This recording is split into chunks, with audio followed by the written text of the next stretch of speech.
మారాలనుకుంటున్నాడు. మంచి మనిషిగా బతకాలనుకుంటున్నాడు. ఒక్క అవకాశం ఇద్దాం నాన్న. నేను ఎప్పుడూ నా మనసునే నమ్ముతానమ్మా.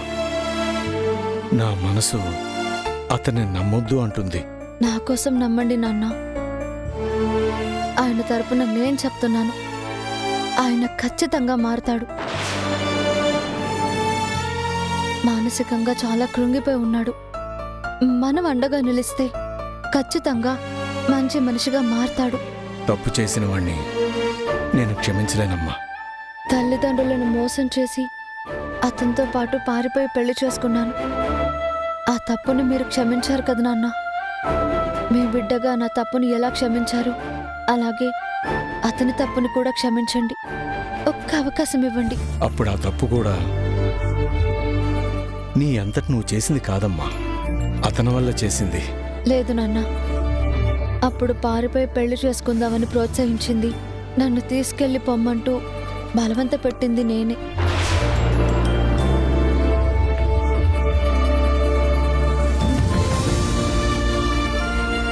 చూడమ్మా, తండ్రిగా ఆపే హక్కు నాకున్నా ఎదిగిన బిడ్డని నిర్ణయానికి అదని అధికారం నాకు లేదు. నీ నిర్ణయాలు నువ్వు తీసుకోవచ్చు, కానీ ఆ నిర్ణయాలు ఒప్పుకోమని నన్ను బలవంతం పెట్టొద్దమ్మా. ప్లీజ్ నాన్న, నాతో పాటు మీరు ఆయన్ని క్షమించాలి. నీకెందుకు పరిస్థితి అర్థం కావటం లేదు? అతని పన్నాగమేంటో ఎందుకు గ్రహించలేకపోతున్నావో నాకు అర్థం కావటం లేదు. అతను నాటకాలు ఆడుతున్నాడమ్మా, అది నీకు అర్థం కావటం లేదా? శిక్ష నుంచి తప్పించుకోవడానికి ముసలి కన్నీరు కారుస్తున్నాడు. లేదు నాన్న, శిక్ష నుంచి తప్పించుకోవడానికి నేను కూడా ఒప్పుకోనన్నా. అతను చేసింది చట్టరీత్యా నేరం. ఆ నేరానికి అతను శిక్ష అనుభవించాలని నేనే చెప్తాను నాన్న. కానీ ఆయన శిక్ష అనుభవించి బయటకు వచ్చాక మీరు మన కుటుంబంలా ఆయన్ని ఆదరించాలి నాన్న.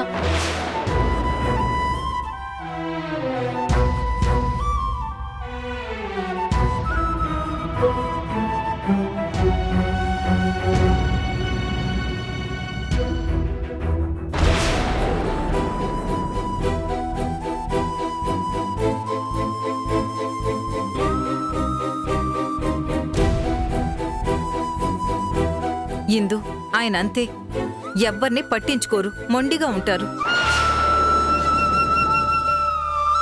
నీ విషయంలో ఎన్నాళ్ళని సాధించారు.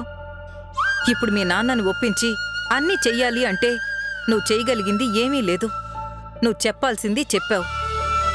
తండ్రిగా ఆయనకివ్వాల్సిన గౌరవమూ ఇచ్చావు. నీ భర్తని కాపాడుకోవాల్సింది నువ్వే, నీ కాపురాన్ని చక్కదిద్దుకోవాల్సింది నువ్వే. నువ్వేం చేయదలుచుకున్నావో చెయ్యి. తల్లిగా నా అండ నీకు ఎప్పుడు ఉంటుంది. ఏం మాట్లాడుతున్నావమ్మా? అక్క కంటే మైండ్ సరిగ్గా లేదు.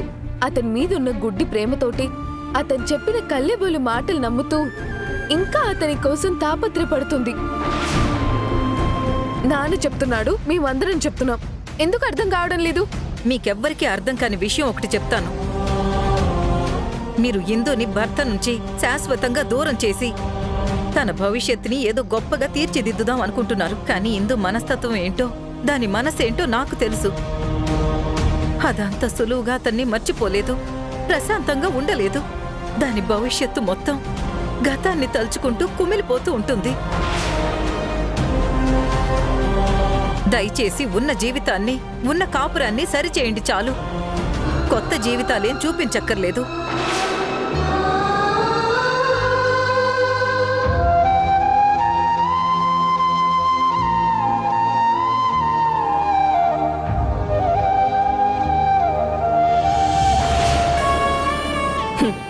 నేను పుట్టి ఇన్ని సంవత్సరాలైనా ఇప్పటి వరకు ఆడదానిగా పుట్టినందుకు బాధపడలేదే. కాని ఇప్పుడు మీ అక్కని, దాని జీవితాన్ని చూస్తుంటే ఆడపిల్లగా పుట్టడం పాపమో శాపమో అర్థం కావడం లేదు. కట్టుకున్న వాణ్ణి బట్టే జీవితం ఉంటుంది. ఆ దేవుడు దీని జీవితాన్ని ఎటు తీసుకువెళ్తాడో ఏంటో.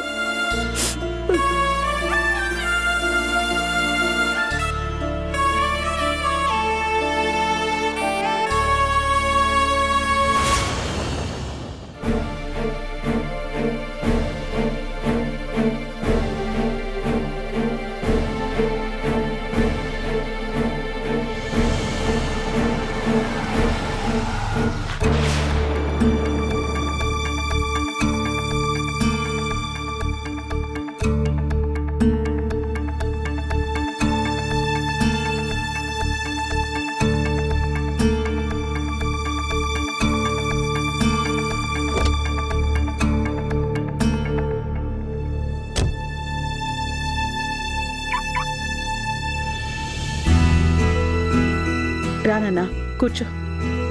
ఏంటి నాన్న ఇంత ఆలస్యమైంది? ఏం లేదమ్మా, నేను రూతర్గాడు కాస్త పిచ్చాపాటి మాట్లాడుతూ టైంపాస్ చేశాం. ఓ ఇదిగో తాగు.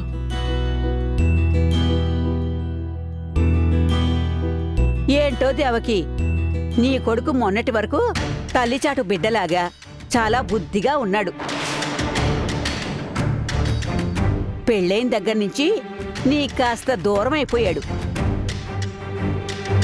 పైగా కొత్త కొత్త అలవాట్లు చేసుకుంటున్నాడు. ఏంటమ్మమ్మా, నేనమ్మకి దూరం అయిపోవడం ఏంటి? పైగా కొత్త కొత్త అలవాట్లు అంటున్నావు. అంత కొత్త అలవాట్లు నేనేం చేసుకున్నాను? పబ్బులు బార్లు అని తిరుగుతున్నానా ఏంటి? కొత్త అలవాట్లంటే పబ్బులు బార్లు తిరగడమేనా ఏంటి? గతంలో ఉన్న అలవాట్లన్నీ మారిపోయి కొత్త అలవాట్లు వస్తే కొత్త అలవాట్లనే అంటారు. అమ్మా ఊరుకో. ఏంటి నువ్వు? అమ్మా నువ్వు ఆగమ్మా. అమ్మమ్మ ఇలా మాట్లాడుతుందంటే మనసులో ఏదో పెట్టుకునే మాట్లాడుతుంది. అమ్మమ్మ, ఏదైనా అడగదలుచుకుంటే సూటిగా అడిగేయండి. నాకు అర్థం కాకుండా ఇలా ఇండైరెక్ట్గా మాట్లాడితే నేనేమీ సమాధానం చెప్పలేను. సరేరా, నువ్వు అన్నావు గనక నేను సూటిగానే అడుగుతున్నాను. గతంలో అయితే నువ్వెప్పుడూ ఆఫీసు ఇల్లు అని ఉండేవాడివి. ఎక్కడా తిరిగేవాడివి కాదు. పెద్దగా స్నేహితులు కూడా ఉండేవాళ్లు కాదు. స్నేహితులైనా ఆత్మీయులైనా మీ అమ్మ ఒక్కతే అనేవాడివి. కానీ ఇప్పుడు ఆ రూతర్గాడితోటి స్నేహం బాగా ముదిరిపోయింది. రూదర్ నా దగ్గర పనిచేయడం మొదలుపెట్టినప్పటి నుంచి కేవలం పిఏగా మాత్రమే లేడు, నా స్నేహితుడిగా కూడా ఉన్నాడు. వాడితో నా స్నేహం ముదిరిపోవడం ఏముంది? వాడితో కలిసి కాసేపు టైంపాస్ చేసి రావడం కూడా తప్పేనా? వాడితో కలిసి టైంపాస్ చేసి రావడం తప్పని కాదు. అసలు నీ జీవితంలో జరిగే విషయాల్ని గాని విశేషాల్ని గాని మీ అమ్మకు అసలు చెప్పినట్లేవుగా. మీ అమ్మతో అసలు మాట్లాడుతున్నట్టే లేవు. అమ్మ దగ్గర నేను చెప్పాల్సిన విషయాలు ఎప్పుడు చెప్తూనే ఉంటాను. అయినా అమ్మ దగ్గర నేనే విషయాలు చెప్పట్లేదని నువ్వెందుకు అనుకుంటున్నావు? మీ అమ్మని అడుగు. మీ అమ్మతో నువ్వు అన్ని విషయాలు చెప్తున్నావో లేదో మీ అమ్మే చెప్తుంది. ఏంటమ్మా, నేనేదైనా మీ నుంచి దాస్తున్నాను అనుకుంటున్నావా? అదేం లేదు నందు. ఆవిడేదో చాదస్తంగా మాట్లాడుతూ ఉంటుంది, పట్టించుకోకు. నువ్వు ఊరుక దేవకి. వాడేదో హర్ట్ అవుతాడని అన్నిటికీ మొహమాట పడుతూ ఉంటావు. నీ మనసులో ఏముందో నాకు తెలీదు. వాడు నీ దగ్గర చాలా విషయాలు దాస్తున్నాడు. అది నాకు బాగా తెలుసు. నువ్వు నిజం చెప్పరా. మీ అమ్మ దగ్గర నువ్వేమీ దాచడం లేదా?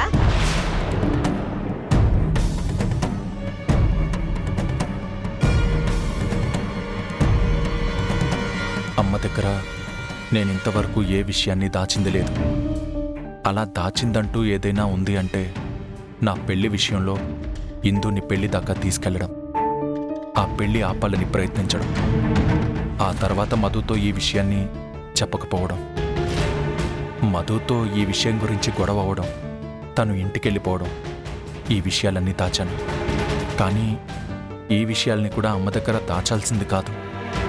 తప్పుల్ని ఎప్పుడో ఒకప్పుడు అమ్మ దగ్గర చెప్తూనే ఉంటాను. ఈ విషయాన్ని మాత్రం దాచుకోవడం ఎందుకు? చెప్పేద్దాం.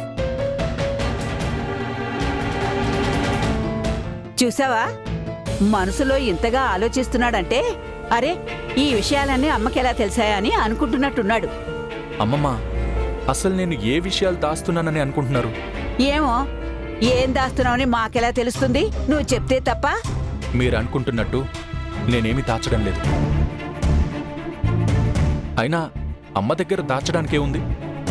మీరు అనవసరంగా ఆలోచించి బుర్ర పాడు చేసుకుంటున్నారు. సరే అమ్మా, నేను వెళ్ళి ఫ్రెష్ అప్ అవుతాను.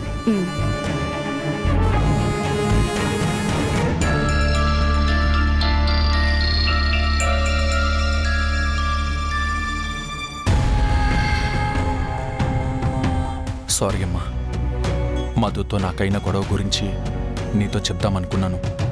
కానీ చెప్తే నువ్వు డిస్టర్బ్ అవుతావు. ఇప్పుడొద్దు, సమయం వచ్చినప్పుడు నీకు చెప్పాల్సిన టైంలో చెప్తా.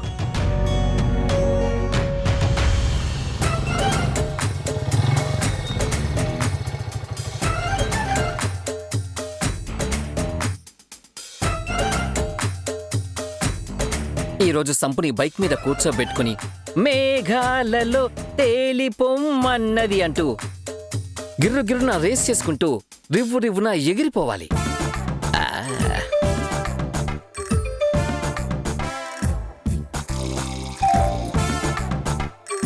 ఎందుకైనా మంచిది అత్తని సరే మాటలతో కాకుండా చేతులతో మట్టి కనిపించాలి. ఏం చేయాలబ్బా?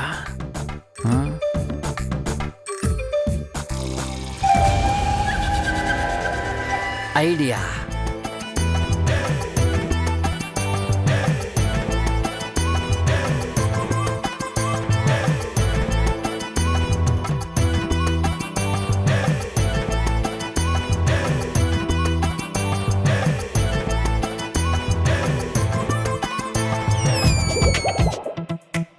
అమ్మా, పావు కిలో సైజ్ది ప్లాస్టిక్ డబ్బా ఉందా? ఉన్నాయండి.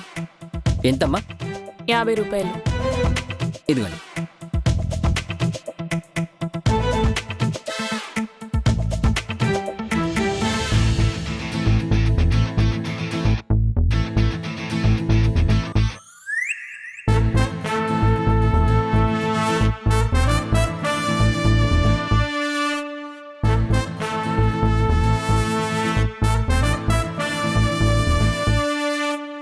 ఈ ఇటుక పొడితోని అత్తకి ఐస్ క్రీమ్ పెడతా.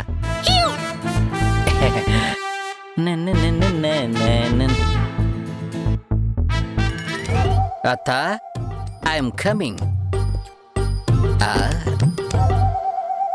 సంపు, సంపు. ఏంటి సంపు, రోజు రోజుకి నువ్వు మీ అమ్మగారి అందంతో పోటీ పడుతున్నావు?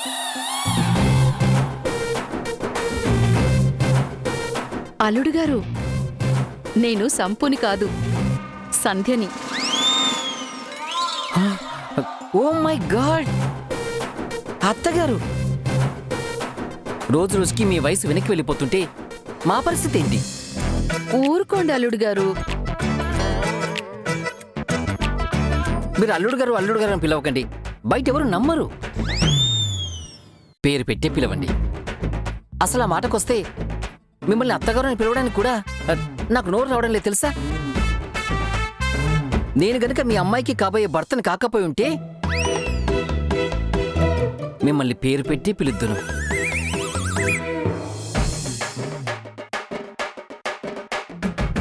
Hi Ruth.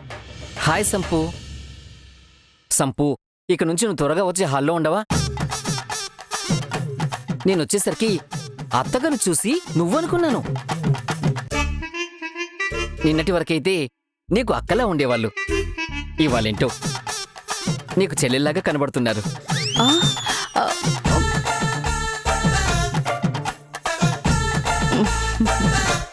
అత్తగారు, ఇదిగోండి మీకోసం ఇటుకాపురం నుంచి స్పెషల్గా బ్రికో ఫేస్ ప్యాక్ తెప్పించాను.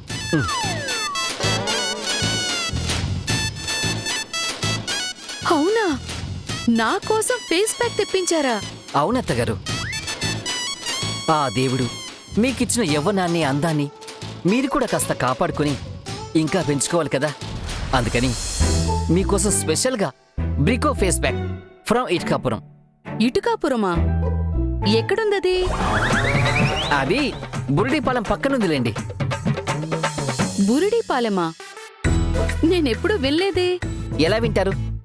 ఇది కేరళ తమిళనాడు బార్డర్లో ఒక అటవీ ప్రాంతంలో ఉన్న ఊరు. అక్కడి నుంచి వనమూలికలతో తయారు చేసిన బ్రికో ఫేస్ ప్యాక్ ఇది. అంత దూరం నుంచి తెప్పించారా నా కోసం? అవునత్తగారు, మీకెంత చేసినా తక్కువే. మీరు బంగారం లాంటి బిడ్డను కనిపెట్టారు. నేను ఈ మాత్రం ఫేస్ ప్యాక్ కొనిపెట్టలేనా? ఎంతైందేంటి? జస్ట్ 5,000. అవునా? ఒక్క నిమిషం ఉండండి అల్లుడు గారు.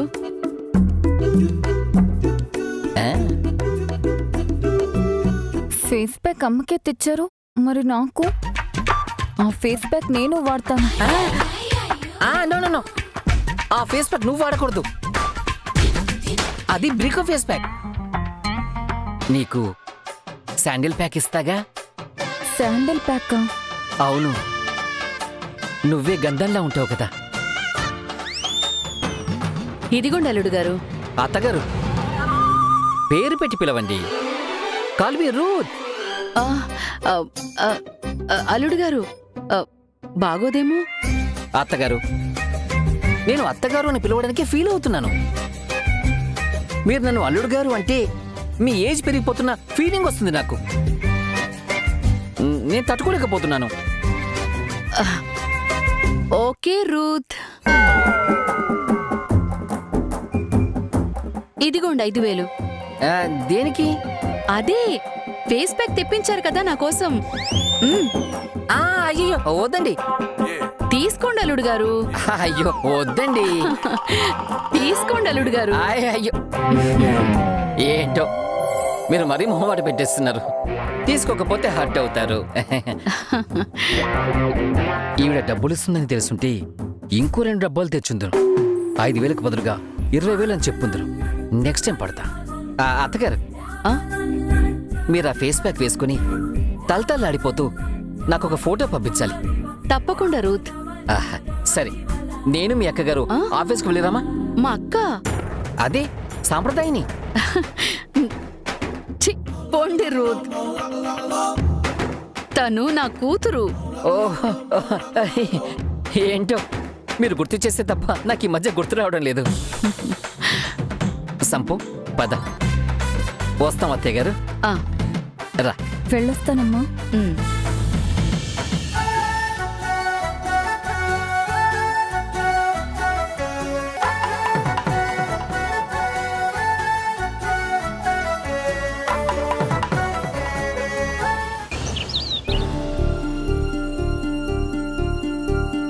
మధు, నాన్నగారు నా జీవితం గురించి భయపడుతున్నారని అర్థమవుతుంది. కానీ నాన్నగారితో సహా మీరందరూ కూడా నన్ను అర్థం చేసుకోవాలి. నీ గురించి అర్థం చేసుకోవాలని చాలా ప్రయత్నిస్తున్నావు, కానీ నువ్వు అసలు అర్థం అవడం లేదు. మంచితనం నటించి మోసం చేసిన వాడిని క్షమించాలి, వాడితో కలిసి బ్రతకాలని ఆలోచిస్తున్నావు. నిన్నే విధంగా అర్థం చేసుకోవాలి? మధు ప్లీజ్, నేను ప్రణయ్తో మాట్లాడాను కనుక ప్రణయ్ ఇప్పుడు ఎలా ఉన్నాడు, చేసిన తప్పుకి ఎలా కుమిలిపోతున్నాడు, అతను మారాలని ఎంతలా తపన పడుతున్నాడు నాకు తెలిసింది గనక అతన్ని ప్రేమించి పెళ్లి చేసుకున్న వ్యక్తిగా అతనికి ఒక అవకాశం ఇవ్వాలనుకుంటున్నాను. దయచేసి అర్థం చేసుకోండి. నువ్వు మళ్ళీ మోసగాడి చేతికి వెన్నుపోటు పొడవడానికి ఒక కత్తినిచ్చి అతనితో కలిసి బ్రతకాలనుకుంటున్నావు. అది నీకు అర్థం అవుతుందా? లేదు మధు, ఈసారి అలా జరగదు. ఆ నమ్మకం నాకుంది. నాకైతే ఆ నమ్మకం లేదు. నువ్వు ఆలోచిస్తుంది తప్పు. ప్లీజ్ మధు, నా కోసం ఈ ఒక్కసారికి ఆ ప్రణయ్కి అవకాశం ఇవ్వండి. ఈ వారంలోనే కోర్టు కేసు హియరింగ్ వస్తుంది. ప్లీజ్ మధు, నాన్నని నువ్వు మాత్రమే కన్విన్స్ చేయగలవు. దయచేసి నాన్నకి నువ్వే చెప్పు ప్లీజ్. అక్క, నువ్వు వాడితో కలిసి పారిపోయిన రోజు కూడా నేను నీ గురించి బాధపడ్డానే గాని నీ మీద నాకు కోపం రాలేదు. కానీ ఇప్పుడు కోపం వస్తుంది. పెళ్లికి ముందు అనాలోచితంగా నిర్ణయాలు తీసుకున్నావు. నీ వెంటపడి ఒకడు ప్రేమిస్తున్నాడని చెప్పేటప్పటికి వాడి కళ్ళబోలు మాటలకి జాలిపడి వాడిని ప్రేమించావు. నిజానికి నువ్వు అతన్ని ప్రేమించలేదు. అతను హర్ట్ అవుతాడని చెప్పి జాలి చూపించావు. ఆ జాలినే ప్రేమ అనుకొని భ్రమలో అతనితో పాటు వెళ్ళిపోయి పెళ్లి చేసుకున్నావు. అది ఇప్పటికైనా నీకు అర్థం అవుతుందో లేదో నాకు తెలియడం లేదు. నీలో ఉన్నది ప్రేమ కాదు, కేవలం అవతల వాళ్ల ముసలి కన్నీళ్లు కారిస్తే దానివల్ల కలిగే దయా జాలి మాత్రమే. ఆ జాలి ఇప్పుడు ప్రేమ కాదు. లేదు మధు, నేను అతన్ని నిజంగానే ప్రేమించాను. ప్రణయ్కి కూడా నా మీద నిజంగానే ప్రేమ ఉంది. అతను జీవితంలో చేసిన తప్పేదైనా ఉంది అంటే సంపాదించడానికి ఇలాంటి తప్పుడు మార్గంలో వెళ్ళడం మాత్రమే. అంతకు మించి అతను ఇంకే తప్పు చేయలేదు మధు. అసలు ఎలా సమర్థించుకుంటూ వస్తున్నావు అక్క? డబ్బు సంపాదించడానికి తప్పుడు మార్గంలో ఉన్నాడని మనకిప్పుడు తెలుసు. కానీ అతని పెళ్లికి ముందు నుంచి ఎలా ఉన్నాడనేది నువ్వు గ్రహించలేదంతే.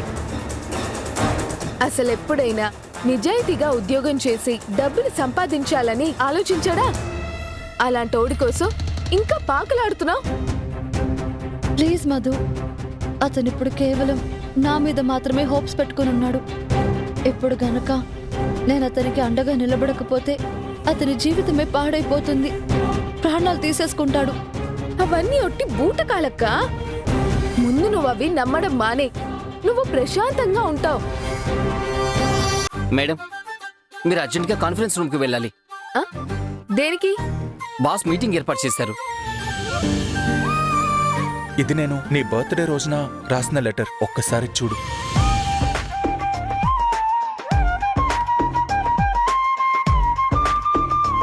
I'm very sorry.